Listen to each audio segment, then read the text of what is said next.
All right. So let's talk about Phantom, like the character. This is a guy that is intense, right? Yes. And basically, what's going on with Phantom is, and this is the short version because I've been studying this for months now.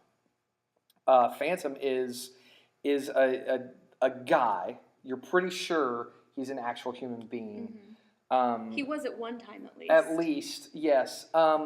He was in a sideshow and at a traveling circus, but he's also brilliant. Like he is truly a genius in so many different levels. Yeah, and that's why he was in the sideshow partially, like because he was like deformed and scarred, but also because he was a genius at like inventing and things like that. Right. So he runs away from this sideshow and then hides out in the catacombs of this opera house. And over the years, he has caused things to happen to make people afraid of him, and therefore gets paid by the owner of the opera house to basically keep a seat open and to Not do terrible things. Yeah. You know, blackmail and whatnot. Then Phantom comes along and he starts teaching Christine to sing and sing well. And what he expects from that is her affection and loyalty. But when Raoul comes, that gets tested and she kind of not leaves Phantom, but she chooses Raoul. And that makes him not so happy. Well, and the new owners come. They're like, who are we paying now? Why? Yeah. And they're like, no, this is ridiculous. And Phantom is unhappy about that situation, that his money has been cut off. So Phantom, I think that the underlying thing of Phantom is that he wants to feel love. It's something that he's never felt before.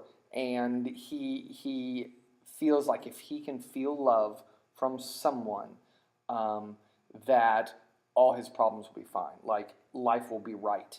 But he has no idea how to give love or to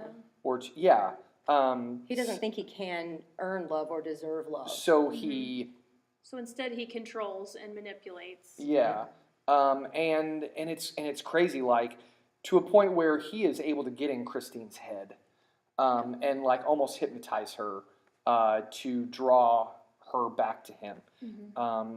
But Phantom's emotion runs everywhere from like just pure rage to just unbelievable sadness, and where you are just feeling nothing but pity. Super vulnerability. The audience has to like hate you at times and then feel, like you said, pity for you. Yeah. It's a really nuanced character that'll take So study and understanding to be able to play absolutely and do it justice. Because you have to embody all of these emotions, but you also have to be able to like engage the audience so that they kind of hate you, but they also kind of like want you to win.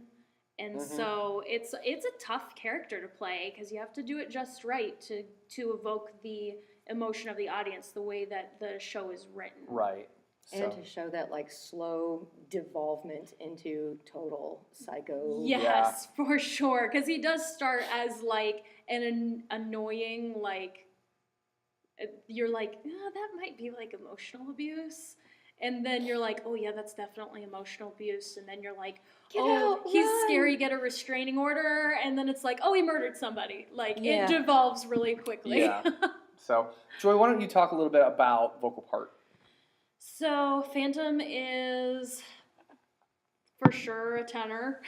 He has a few lower parts, but he has to have real strength. Pretty darn high. High baritone tenor. Yeah, like, high baritone tenor-ish. Yeah. But then, like, you also have to be able to be physically commanding and intimidating, but then at the flip of a switch, be very sensitive and subtle in your gesture. So if you're obviously watching, we'll help you get there. Yeah, if you're watching the 25th anniversary at the Royal Albert Hall, watch that Phantom's hands. His hands are so expressive.